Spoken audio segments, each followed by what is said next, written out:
کل نفس ذائقۃ الموت، اور یہ وعدہ الہی ہے، اور اللہ کا وعدہ جھوٹا نہیں ہوتا۔ ان اللہ لا یخلف المیعاد، اس نے جو کہا وہ پورا کیا۔ رب تعالیٰ نے فرمایا ہر جان کو موت کا مزہ چکھنا ہے، تو یہاں پر انسان کو نہیں کہا اللہ نے، کل نفس، نفس کسے کہتے ہیں؟ نفس میں ہر زندہ چیز آ گئی، اس میں صرف انسان نہیں، جنات بھی شامل ہوئے، دوسرے جانور، چرند پرند، کیڑے مکوڑے، سب اس کے اندر شامل ہوئے۔ جس کے اندر بھی جان ہے اس کو موت کا مزہ چکھنا ہے۔ اور اگر جان کے اعتبار سے درختوں کو مراد لیا جائے، نباتات، اس میں بھی اگر جان ہے تو انہیں بھی موت کا مزہ چکھنا ہوگا۔ گویا کہ اس کا حاصل مفہوم یہ نکلا، دنیا کی کوئی چیز باقی رہنے والی نہیں، سب فانی ہے۔ حتیٰ کہ انبیاء اکرام علیہ السلام جو رب تعالیٰ کے سب سے قریبی بندے ہیں، اس کی مخلوق میں سب سے عزیز ترین اس کو ہیں، انہیں بھی اللہ نے اس وعدے سے گزارا۔ انبیاء کو بھی اجل آنی ہے۔ اعلیٰ حضرت فرماتے ہیں انبیاء کو بھی اجل آنی ہے، مگر اتنی کہ فقط آنی ہے، مگر اتنی کہ فقط آنی ہے، پھر دوبارہ ان کی زندگی ویسی ہی جیسے تھی ویسے لوٹا دی جائے گی، لیکن ایک آن کے لیے تو موت آئے گی۔ اگر موت سے کسی کو بچنا ہوتا تو سب سے پہلے اللہ تعالیٰ اپنے حبیب پاک صلی اللہ علیہ وسلم کو اس سے مستثنا رکھتا، حتیٰ کہ حضور پاک صلی اللہ علیہ وسلم انسان ہیں، فرشتوں کو بھی موت سے آزادی نہیں دی گئی، فرشتوں کو بھی موت سے چھٹکارا نہیں دیا گیا، انہیں بھی موت کے راستے سے گزارا جائے گا۔ یہ اور بات ہے کہ ان کی عمریں طویل ہوں گی۔ جب قیامت کے قریب سور پھونکا جائے گا تو تمام ملائکہ اور فرشتوں پر بھی موت آئے گی۔ حد تو یہ ہے کہ ملک الموت جو سارے لوگوں کی روح قبض کرنے پر معین ہیں، انہیں بھی موت آئے گی، ان کی بھی روح نکالی جائے گی۔ وہ رب تعالیٰ خود ان کی موت، ان کی روح قبض فرمائے گا، اور پوری دنیا جس کے سور پھونکنے سے فنا ہوگی وہ اسرافیل علیہ السلام ہے۔ اسرافیل علیہ السلام ایک فرشتے ہیں جن کے متعلق حدیث پاک میں ہے کہ وہ اپنے ہاتھ میں باجے کی طرح کی ایک چیز سینگ کے شکل کی ہے، اس کو لے کر وہ کھڑے ہی ہیں، ابھی بھی کھڑے ہیں۔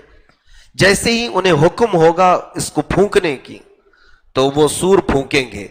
سور میں شروع تھوڑی سی ہلکی ہلکی آوازیں آئیں گی، اور اس کے بعد وہ آواز بڑھتے بڑھتے بڑھتے دنیا میں اتنی پھیل جائے گی کہ اس آواز کی بنیاد پر جتنے بھی اس وقت دنیا میں ہوں گے سب کے سب پہلے بے ہوش ہوں گے، پھر مر جائیں گے۔ یہی قیامت ہے۔ تو سور پھونکنے والا فرشتہ اسرافیل علیہ السلام وہ اپنے ہاتھ میں سور لے کر منہ لگائے کھڑے ہیں، اتنے انتظار میں ہیں، ابھی حکم ہوگا تو ابھی پھونک دوں گا۔ تو جیسے ہی وہ سور پھونکیں گے کوئی چیز دنیا میں باقی نہیں رہے گی، ہر جان موت کا مزہ چکھ چکی ہوگی، چاہے وہ نباتات ہوں، پرند چرند، کیڑے مکوڑے، حیوانات، جنات، فرشتے، انسان، اس کے علاوہ جو کچھ بھی دنیا میں جان کی طرح سے باقی ہوگی سب کو فنا کیا جائے گا۔ حتیٰ کہ قرآن کہتا ہے پہاڑوں کو بھی اڑایا جائے گا، پہاڑوں کو بھی اڑایا جائے گا، ان کی جڑیں اکھاڑ دی جائیں گی، اور پہاڑ ہوا میں ایسے اڑ رہے ہوں گے جیسے پتنگے اڑتے ہیں، چھوٹے چھوٹے پتنگے جس طرح اڑتے ہیں۔ وَإِذَا الْجِبَالُ سُيِّرَتْ قرآن میں ہے۔ اور سمندروں کو بھی ختم کیا جائے گا، ان میں آگ لگا دی جائے گی، پانی میں آگ لگا دی جائے، سورج کو چاند سے ٹکرا دیا جائے گا، ہر تارہ دوسرے تارے سے ٹکرا جائے گا، اور اس کے بعد جو بلاسٹ ہوگا، جو آگ لگے گی، اس کو ہم یہاں پر ایکسپلین بھی نہیں کر سکتے، بتا بھی نہیں سکتے۔ تو گویا کہ یہ ساری چیزیں فنا کی جائیں گی، حتیٰ کہ اور کوئی چیز اگر باقی ہے تو آسمان اور زمین، فرمایا گیا آسمان کو بھی زمین سے ملا دیا جائے گا، آسمان جو قائم ہے بغیر ستون کے اسے گرا دیا جائے گا، اور زمین جو پانی پر بچھی ہے یہ سب ہل جائے گی اور زلزلے آئیں گے. اذا زلزلت الارض زلزالہا، پھر اس کے اندر کی ساری چیزیں زمین نکال پھینکے گی. تو گویا کہ کائنات میں کوئی چیز، کسی بھی چیز کو قرار نہیں ہوگا. وہ اسرافیل جو سور پھونک رہے ہوں گے، آخری وہ جان ہوگی، اللہ انہیں بھی موت عطا کرے گا، انہیں بھی موت عطا کرے. بچا کون؟ ملک الموت بھی نہیں، اسرائیل علیہ السلام بھی نہیں، اسرافیل علیہ السلام بھی نہیں. سارے جب سو چکے ہوں گے، تنہا رب ذوالجلال کی ذات باقی ہوگی. کل من علیہا فان ویبقا وجہ ربک ذو الجلال والاکرام. جو کچھ بھی اس پر ہے سب فنا ہو جائے گا اور باقی رہنے والی ذات رب ذوالجلال کی ہوگی. صرف تنہا باقی خدائے قدیر و جبار وحدہ لا شریک لہ موجود ہوگا. اب اس کے بعد جب رب تعالیٰ کی مرضی ہوگی، وہ پھر سے اسرافیل علیہ السلام کو اٹھائے گا. اب وہ دوبارہ انہیں سور پھونکنے کا حکم ہوگا. تب وہ پھر سے وہ سور پھونکیں گے تو آدم علیہ السلام سے لے کر قیامت تک جتنی جانیں آئی تھی سب کو پھر سے اٹھایا جائے گا. تو یہ موت کے برج سے ہر ایک کو گزارا جائے گا. اللہ فرماتا وَإِنَّمَا تُوَفَّوْنَ أُجُورَكُمْ يَوْمَ الْقِيَامَةِ. تم جو کچھ بھی یہاں کر رہے ہو یہ سب کا بدلہ قیامت میں تمہیں مل کے رہے گا. تمہیں موت اسی لیے دی جا رہی ہے کہ دوسری دنیا میں تمہیں لے جانا ہے، یہاں سے تمہیں پاس کر کے دوسری دنیا میں لے جانا ہے. اور فَمَنْ زُحْزِحَ عَنِ النَّارِ وَأُدْخِلَ الْجَنَّةَ فَقَدْ فَازَ. اے لوگو، کامیاب تو وہ ہے جو اپنے اعمال کی بدولت جہنم سے بچ کر کے جنت میں چلا گیا. کامیاب وہ ہے قیامت کے دن. اور آگے رب فرماتا وَمَا الْحَيَاةُ الدُّنْيَا إِلَّا مَتَاعُ الْغُرُورِ. دنیا کی زندگی تو دھوکے کا مال ہے، دھوکے کا مال ہے. اس دنیا نے ہمیں ایسا غافل کر رکھا ہے، ایسا غافل کر رکھا ہے. اور اسی لیے قرآن کہتا الہاکم التکاثر حتی زرتم المقابر. یہ دنیا کی کثرت نے، بہت زیادہ مال نے تمہیں اللہ سے دور کر دیا ہے. اے لوگو جاؤ ذرا قبروں کو دیکھ آؤ، قبروں کی زیارت کر کے آؤ. قبروں کی زیارت پھول چڑھانے، چادر چڑھانے کے لیے ہی نہیں، بلکہ اللہ کے حبیب صلی اللہ علیہ وسلم نے فرمایا فَإِنَّهَا تُذَكِّرُكُمْ بِالْآخِرَةِ. اس لیے زیارت کرو قبروں کی کہ تمہیں وہ تمہارا آخری وقت یاد دلاتی ہیں. کسی بھی قبر کے سرانے پر کھڑے ہو جاؤ، اس کی پائنتی کھڑے ہو جاؤ، ذرا سوچو کہ اس میں سونے والا کون ہے، اس کی کیا تاریخ تھی، کتنا یہ یہاں پر جیا ہے، کتنے دن رہا دنیا میں، کیا کیا کھایا، کیا کیا پیا، کتنے لوگوں سے دوستی کیا، کون سا کام کرتا تھا. تمہارا ذہن گھوم جائے گا. اور ذرا اگر تم اپنے ہاتھوں سے اس کی مٹی ہٹاؤ گے تو ہڈیوں کے سوا کچھ نہ ملے، اور کچھ کی تو ہڈیاں بھی گل گئی ہوں گی. ہماری زندگی کا یہی حاصل ہے. ہمارا جسم کیڑے مکوڑوں کی غذا بنا دیا جائے گا. ہماری دفن کے بعد سب سے پہلے ہمارے جسم کو پھاڑ دیا جائے گا. پیٹ ہمارا سب سے پہلے پھٹ جاتا ہے، زبان ہماری باہر نکل آتی ہے، آنکھوں کے دیدے ختم کر دیے جاتے ہیں، ناک سے ہماری تمام تر پیٹ کی چیزیں باہر نکل جاتی ہیں. میرے عزیزو، قبروں میں دفن کرنے کا جو حکم ہے وہ مردے کی تمام بے عزتی کو چھپا دینے کے لیے ہے، اس کے عیبوں کو چھپانے کے لیے. لیکن جو اس کے ساتھ ہوتا ہے، اگر کسی میت کو دھوپ میں روڈ پر رکھ دیا جائے تو پھر پتہ چلے گا کہ ہمارا آخری وقت کیا ہوتا ہے. مرنے کے بعد کسی لاش کو گرم سورج کے سامنے روڈ پر رکھ دو، 24 گھنٹے کے بعد اس کی لاش کے پاس سے گزرو، پھر اس کے بدن سے نکلنے والی تعفن سے تم بے ہوش ہو جاؤ گے. پھر قبروں کے اندر جو ہوتا ہے وہ اللہ ہی بہتر جانتا ہے. ہم موت سے غافل پڑے ہوئے ہیں، ہم موت سے بہت زیادہ غفلت کے شکار ہیں. میرے آقا کونین صلی اللہ علیہ وسلم فرماتے ہیں دن میں میں اپنی موت کو 70 بار یاد کرتا ہوں. جو کائنات کے آقا و مولا ہیں، جن میں 70 مرتبہ اپنی موت کو یاد کرتے ہیں، اور یوں ارشاد فرماتے میں ایک سجدہ کرتا ہوں تو مجھے یقین نہیں ہوتا کہ دوسرے سجدے تک میں زندہ رہوں گا بھی کہ نہیں.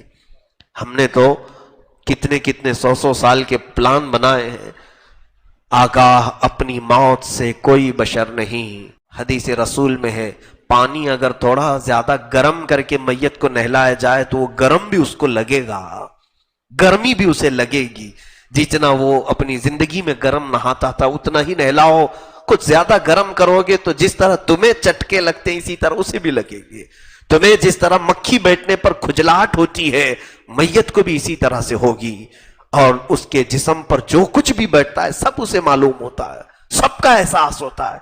لوگ یہ سمجھتے ہیں مرنے کے بعد تو کچھ بھی اب نہیں ہوگا.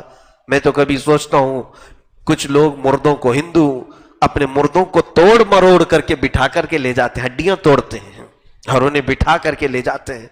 ان کے ناک سے ادھر ادھر سے رسیاں کھوس کے نکالتے ہیں. ہر ایک کا احساس ہوتا ہے. میرے عزیزو یہ ایک منزل بڑی کٹھن منزل ہے.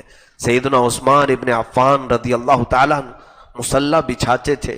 جب قبر والی کوئی آیت آتی قرآن میں یا موت کا تذکرہ آتا تو اتنا روتے تھے کہ آپ کی ہچکیاں بندھ جاتی تھیں.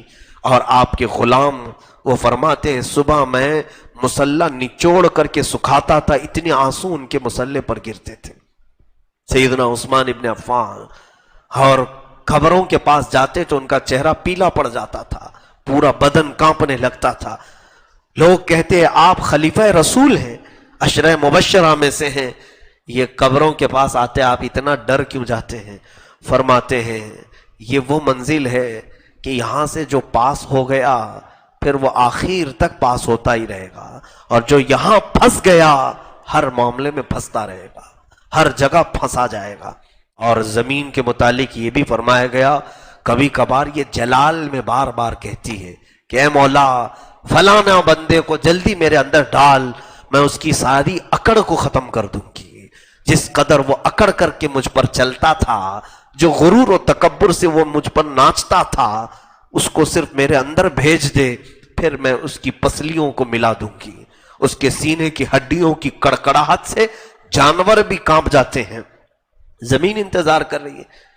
عذاب کے فرشتے الگ انتظار میں ہیں، رحمت کے فرشتے الگ انتظار میں ہیں، جنت کے دروازے انتظار میں ہیں، دوزخ کی کھڑکیاں انتظار میں ہیں.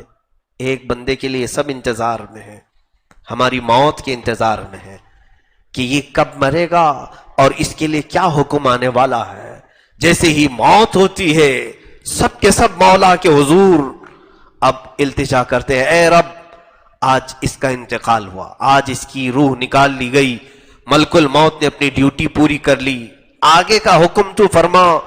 کون سی زمین کو اس کا لقمہ بنایا جائے گا؟ زمین کا لقمہ اسے بنایا جائے، کون سی زمین کے حوالے اسے کیا جائے؟ وہ بھی حکم ہوگا. کس زمین پر ہم جانے والے وہ طے ہے، وہ طے ہے، پہلے سے طے ہے. اس کے علاوہ دونوں فرشتے بارگاہ الہی میں پوچھتے ہیں مولا کس کو اترنا ہے اس کی قبر پر، عذاب والے فرشتوں کو کہ رحمت والے فرشتوں؟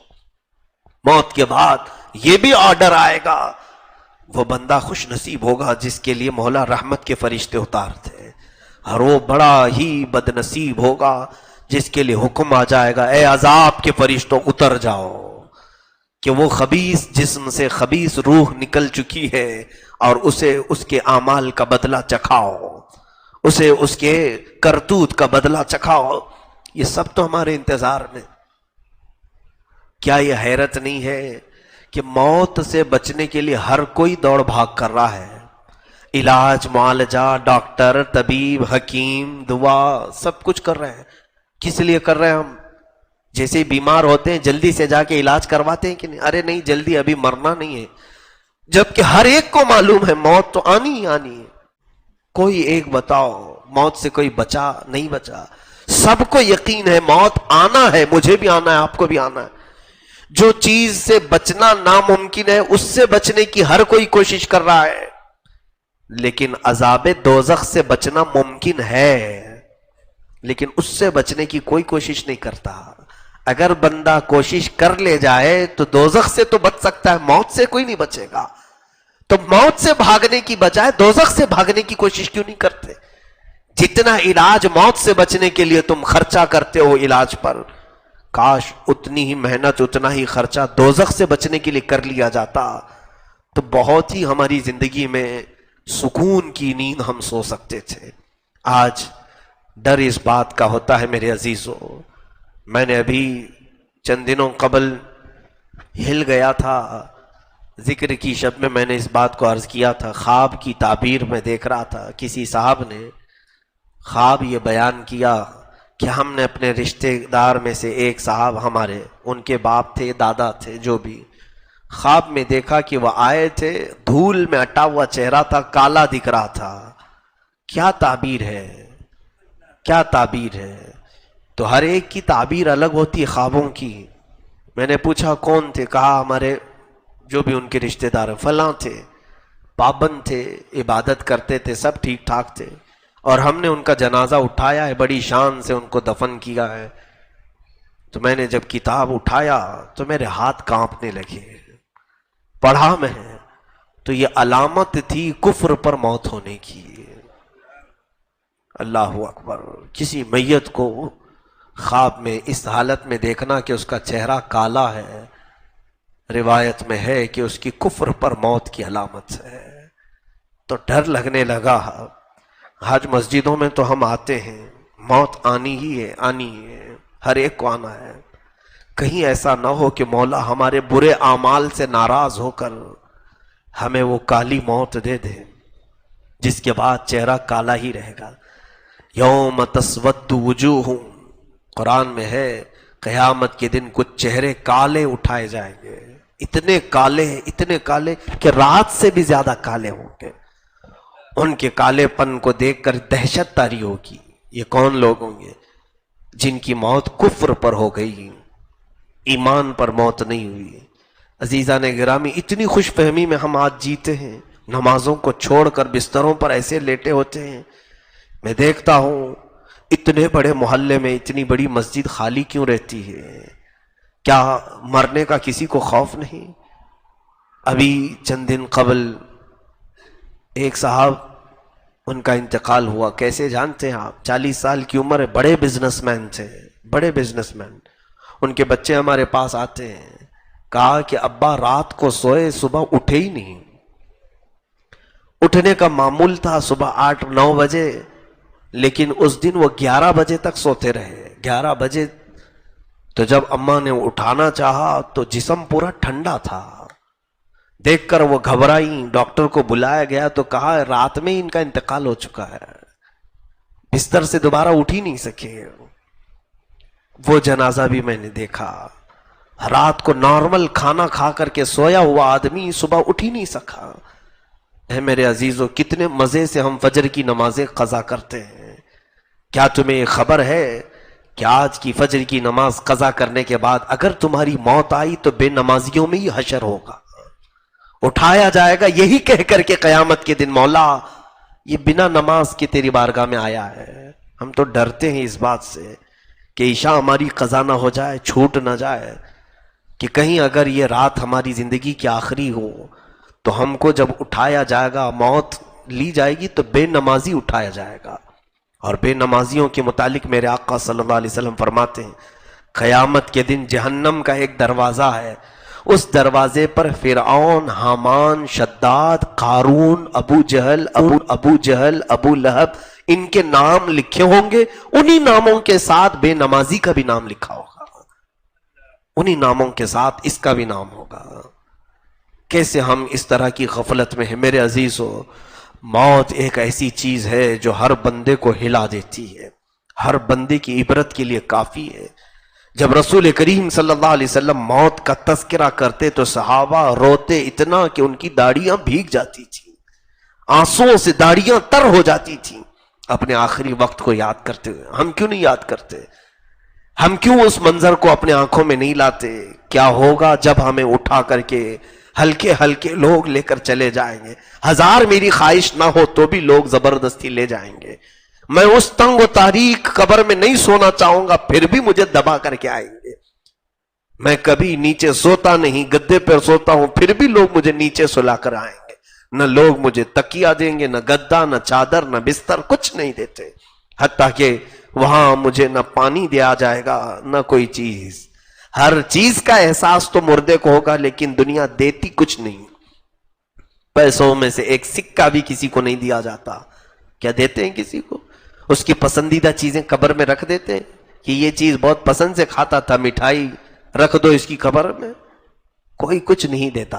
اگر سونے کے وقت ہاتھ ادھر ادھر نہیں پھیلتے، کنجسٹڈ جگہ ہو تو نیند نہیں آتی. وہاں تو قبر اتنی چھوٹی کھودتے ہیں، اس پر بھی سل لگا کر کے ٹائٹ کر دیتے ہیں تاکہ کروٹ بھی نہ لے، اور پھر باندھ کر کے سلایا گیا ہے، کھلا بھی نہیں رکھا جاتا.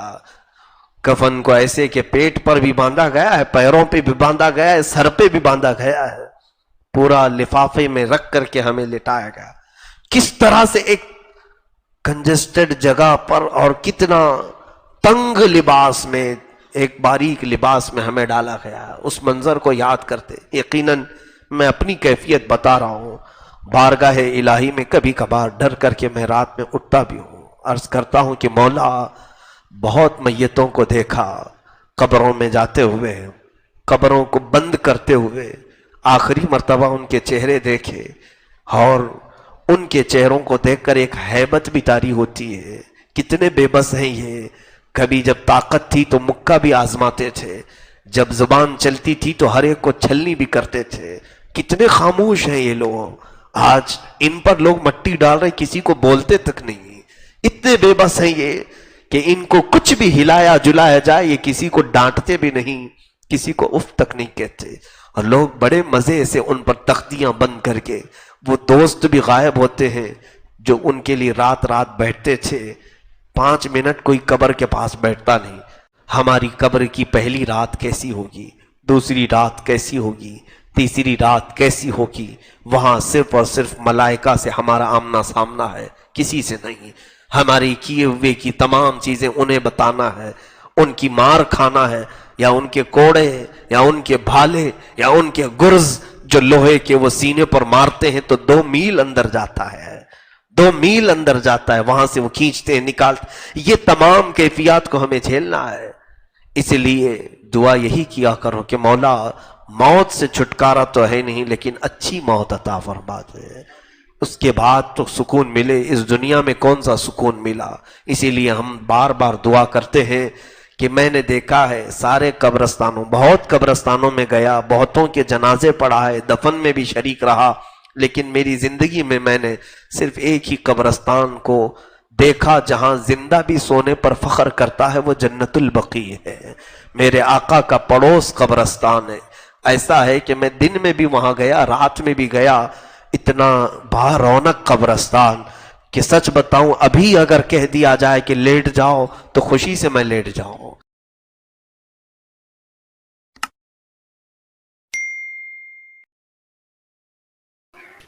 مزید اسلامک ویڈیو پانے کے لیے ہمارے چینل کو سبسکرائب کریں، لائک اور کمنٹ کریں، شیئر کرنا نہ بھولیں تاکہ ہر ویڈیو سب سے پہلے پہنچے آپ تک. اللہ حافظ.